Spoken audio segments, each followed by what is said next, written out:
नमस्कार, मेरा नाम है डॉक्टर पुरु धवन और आज इस वीडियो में हम बात करने वाले हैं पीटीएच के बारे में, जो कि पैराथायराइड हार्मोन के नाम से भी जाना जाता है। जब भी कोई किडनी फेलियर का पेशेंट अपनी रिपोर्ट्स करवाता है तो बढ़े हुए किडनी लेवल, बढ़े हुए यूरिया लेवल के साथ वो अपना बढ़ा हुआ पीटीएच भी देखता है। अब ये बढ़ा हुआ पीटीएच उसे समझ में नहीं आता ये क्या है, इसका मतलब क्या है, उसके शरीर को किस तरह से वो इफेक्ट कर रहा है। तो उसी को आज हम गहराई से समझने की कोशिश करेंगे कि पैराथायराइड हार्मोन की किडनी फेलियर पेशेंट के लिए क्या इंपॉर्टेंस होती है। तो शुरुआत करते हैं सबसे पहले पैराथायराइड को समझते हैं, क्योंकि वो ग्लैंड है, वही रिलीज कर रहा है पैराथायराइड हार्मोन। पैराथायराइड जो ग्लैंड होता है वो हमारे नेक में सिचुएटेड होता है, हमारे थायराइड ग्लैंड के पास, जो कि आप अपनी इमेज में देख रहे हैं। इसका काम है पैराथायराइड हार्मोन को रिलीज करना। ठीक है, ग्लैंड है, उसने अपना एक हार्मोन रिलीज कर दिया, ठीक है, समझ में आता है।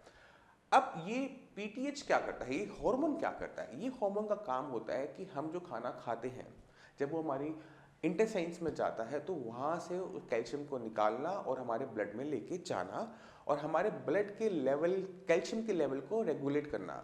अगर हमारे ब्लड के अंदर कैल्शियम की मात्रा ज़्यादा हो रही है तो उसको बोन्स पे लेके जाना कि वहाँ पर जाके वो जमा हो जाए, बोन्स हमारी स्ट्रांग हो जाए और हमारे ब्लड के अंदर कैल्शियम का लेवल ज़रूरत से ज़्यादा ना बढ़े। क्यों ना बढ़े? क्योंकि अगर हमारे ब्लड के अंदर कैल्शियम के लेवल बढ़ते हैं तो वो जगह जगह डिपॉजिट होने शुरू हो जाते हैं और हमारे जो स्ट्रक्चर्स हैं वो हार्ड होने शुरू हो जाते हैं। अब सोचो कि अगर आपके लंग्स पे कैल्शियम जमा हो जाएगा तो सांस लेने में कितनी दिक्कत होगी। अगर ये जो ब्लड में अगर कैल्शियम ज़्यादा हो गया और वो आपके हार्ट पे जमा होना शुरू हो गया तो हार्ट की पंपिंग में इफेक्ट होना शुरू होगा। इसी वजह से जो पैराथायराइड हार्मोन होता है वो बहुत इंपॉर्टेंट रोल प्ले करता है आपके ब्लड के कैल्शियम को रेगुलेट करने में, उसे कम मात्रा में रखता है, उसे बढ़ने नहीं देता। तो ये काम है पैराथायराइड का। मगर किडनी फेलियर पेशेंट के अंदर पैराथायराइड क्यों बढ़ता है इसको समझना जरूरी है, क्योंकि थायराइड का ग्लैंड यहाँ पर, किडनी आपकी यहाँ पर, इनका दोनों का आपस में रिलेशनशिप क्या है, क्यों बढ़ रहा है, उसको समझने की कोशिश करेंगे। पैराथायराइड को काम करने के लिए विटामिन डी चाहिए होता है। विटामिन डी क्या करता है? विटामिन डी आपकी बॉडी में जो आपने खाना खाया उसको एब्जॉर्ब करने में, ब्लड में ले जाने में हेल्प करता है। यानी आपने कुछ भी खाया, आपके इंटेस्टाइन्स में गया, विटामिन डी उसको निकालेगा और ब्लड में ले जाएगा। मगर इस विटामिन डी को काम करने के लिए उसे एक्टिव होना जरूरी होता है और आपने अगर विटामिन डी ले भी लिया, किसी टाइप का सप्लीमेंट भी ले लिया, तो मैक्सिमम टाइम वो inactive form of vitamin D होता है, किडनी उसे एक्टिवेट करती है। क्योंकि अब किडनी काम नहीं कर रही तो विटामिन डी तो हमारी बॉडी में है मगर वो इनएक्टिव फॉर्म में है, एक्टिव फॉर्म में कन्वर्ट नहीं हो पा रहा, जिससे हमारी बॉडी में जो गया हुआ कैल्शियम है वो इंटेस्टाइन से निकलकर हमारी ब्लड में नहीं आ पा रहा। और क्योंकि ये कैल्शियम हमारे ब्लड में नहीं आ पा रहा और बोन्स पे डिपॉजिट करने के लिए कैल्शियम के लिए पीटीएच को, हमारे पैराथायराइड हार्मोन को ज़्यादा काम करना पड़ता है, तो जो पैराथायराइड हार्मोन की सिक्रीशंस हैं वो बढ़ जाती हैं। इसी वजह से किसी भी किडनी फेलियर पेशेंट के ब्लड के अंदर पैराथायराइड हार्मोन की जो वैल्यू है वो बढ़ी हुई देखने को मिलती है, पहला कारण। दूसरा कारण जो होता है वो है हमारे ब्लड के अंदर फॉस्फोरस के लेवल का हाई हो जाना। क्योंकि जब हमारा किडनी काम नहीं कर रही तो फॉस्फोरस हमारी बॉडी में रेगुलेट नहीं हो पाता, कंट्रोल नहीं हो पाता। अब दिक्कत क्या होती है कि वो बॉडी से बाहर नहीं जा रहा तो हमारे ब्लड में इकट्ठा होना शुरू हो जाता है। ब्लड में इकट्ठा होना शुरू हो जाता है तो वो हमारे पैराथायराइड हार्मोन कहता है कि ज़्यादा सिक्रीशंस करो, इसको निकालो, कैल्शियम यहाँ पर लेकर आओ। क्योंकि फॉस्फोरस जो होता है हमारी हड्डियों को कमज़ोर करना शुरू करता है। अगर हमारे ब्लड के अंदर फॉस्फोरस की मात्रा बढ़ गई तो ये एक्स्ट्रा फॉस्फोरस हमारी बोन्स में जो कैल्शियम है उसे रिप्लेस करना शुरू कर देगा। फॉस्फोरस सॉफ्ट होता है, कैल्शियम हार्ड होता है, तो अगर हमारी बोन्स में फॉस्फोरस आएगा तो हमारी बोन्स वीक हो जाएंगी, फ्रैक्चर होना, बॉडी पेन होना, आपकी हड्डियों में दर्द होना एक कॉमन दिक्कत होती है क्योंकि इसी वजह से। अब सवाल ये उठता है कि हम इसको कैसे ठीक कर सकते हैं। तो पैराथायराइड हार्मोन के लिए हम कोई स्पेशल ट्रीटमेंट नहीं देते, इसके लिए जो दिया जाता है वो है सप्लीमेंट्स।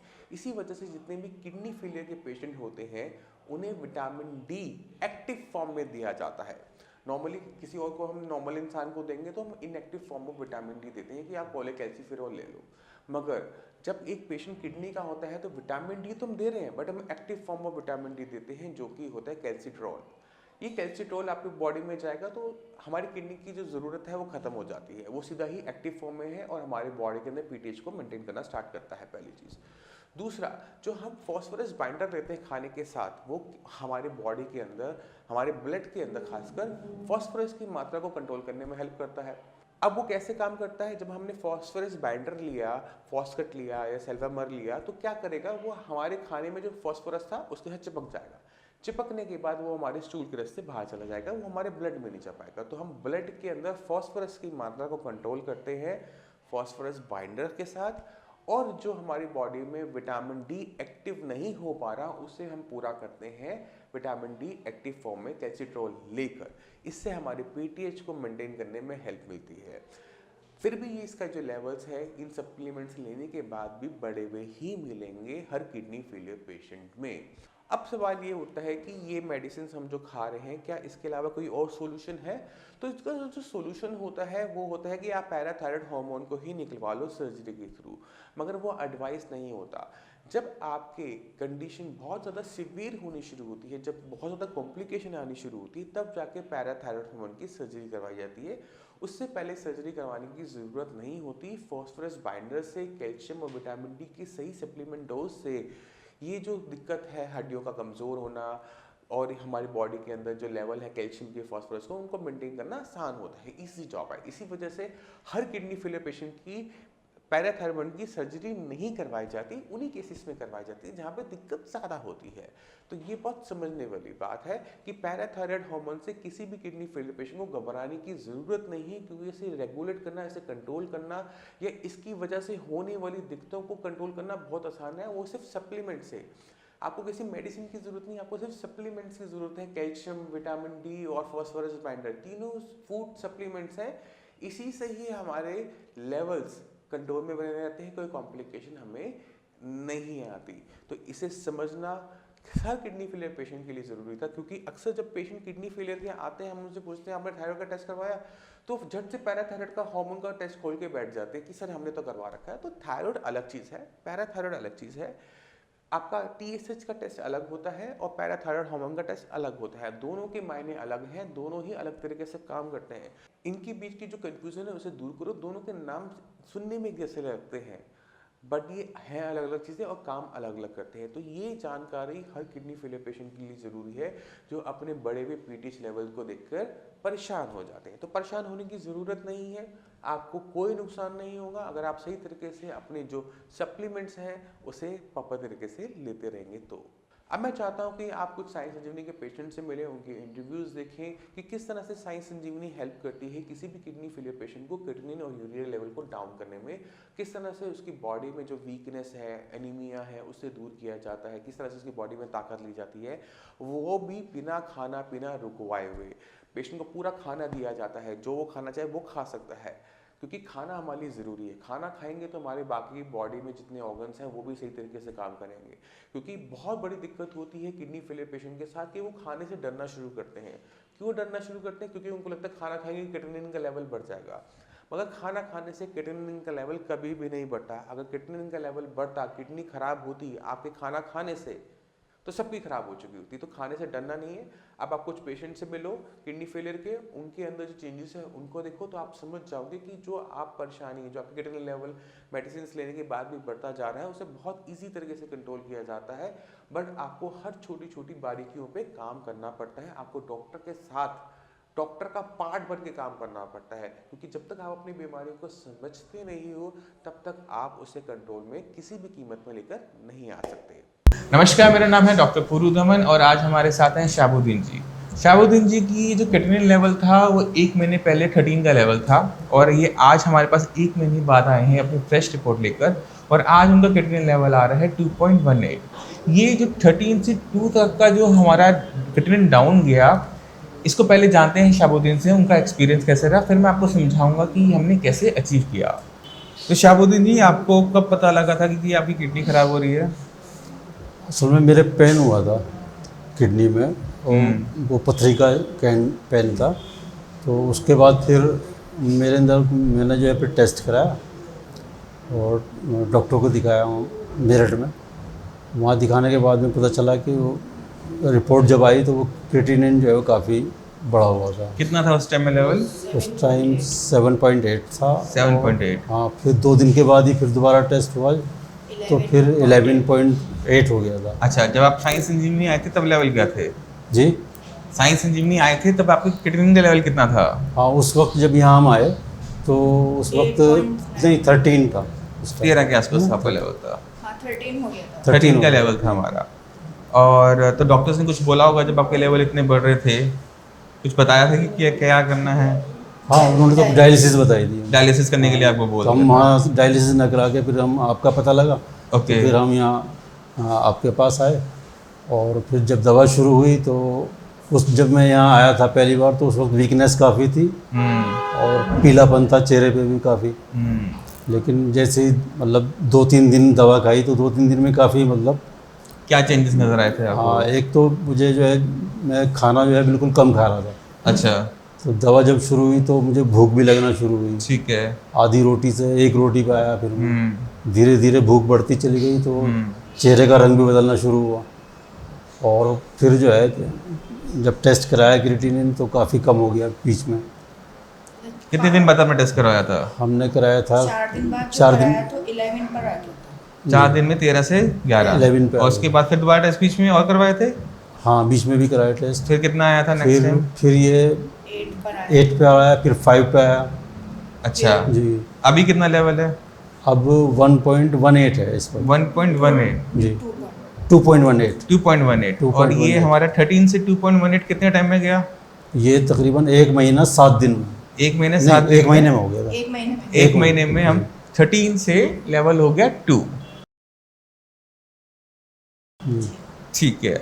और अभी कुछ दिक्कत महसूस कर रहे हो शरीर के अंदर? अब कोई दिक्कत नहीं है, कोई दिक्कत नहीं? किसी तरह की कंप्लेंट, कोई नहीं। दर्द? कोई दर्द नहीं है। दर्द नहीं है। हमने अब जब एक्सरे करवाया इसमें स्टोन भी नहीं आया इस बार? ना स्टोन भी नहीं आया है। ठीक है। तो आपका ये जो एक्सपीरियंस रहा है सांस इंजीनियरिंग के साथ, कैसा रहा? बहुत बढ़िया एक्सपीरियंस रहा और इससे हमें बड़ी मतलब खुशी हुई। और मैं दूसरे लोगों को भी यही मशवरा दिया जो इससे मतलब पीड़ित हैं कि भाई आयुर्वेदिक में आए। और आयुर्वेदिक में जो इसका इलाज है वो एलोपैथिक में हमें नहीं मिला, मतलब हमें डायलिसिस भी बताया सीधा, लेकिन डायलिसिस से बच के हम आपके पास आए हैं।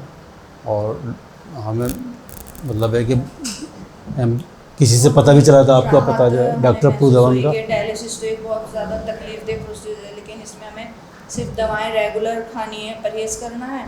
तो हमें 1 महीने में हम इतना दोनों जल्दी- चीज़ों में फ़र्क है। जी। अगर हम डायलिसिस करवाते तो सिर्फ खून साफ होता, जी जी किडनी वैसी की वैसी रह जाती। जी जी जी हमने खून ना साफ करवाकर किडनी को पसंद किया, हमने किडनी पे काम किया। अब आपको डायलिसिस की ज़रूरत आगे नहीं पड़ेगी क्योंकि किडनी ये काम कर रही है। जी जी ठीक है। तो ये मेजर डिफरेंस होता है कि अगर हम डायलिसिस के ऊपर किसी ट्रीटमेंट को हम चूज़ करते हैं, किडनी को अगर पसंद करते हैं, किडनी को अगर हम काम करते हैं तो किडनी हमें उसका फल ज़रूर देती है। जी, जी। वो आपका, अब आपने इसको ध्यान रखा है, वो आपका पूरे लाइफ टाइम ध्यान रखेगी। जी तो आपने खुद सुना कि क्रिएटिनिन लेवल 13 से 2.18 तक फॉल किया with in a span of 1 month. अभी हुआ क्या, पहले इनकी कंडीशन को थोड़ा सा समझने की कोशिश करते हैं क्योंकि हर केस दूसरे केस से अलग होता है। शहाबुद्दीन जी को किडनी की जो दिक्कत थी वो थी पहले सीकेडी इनका पहले से चल रहा था। इनकी जो लेफ्ट किडनी है वो साइज में छोटी है। अब उस किडनी छोटी के साथ साथ अब क्या हुआ, स्टोन भी साथ में हो गए।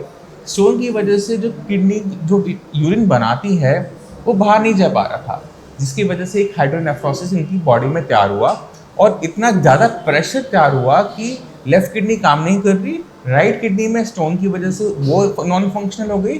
तो जो क्रिएटिनिन जो बॉडी में बन रहा था वो बाहर नहीं जा पा रहा था, निकल नहीं पा रहा था।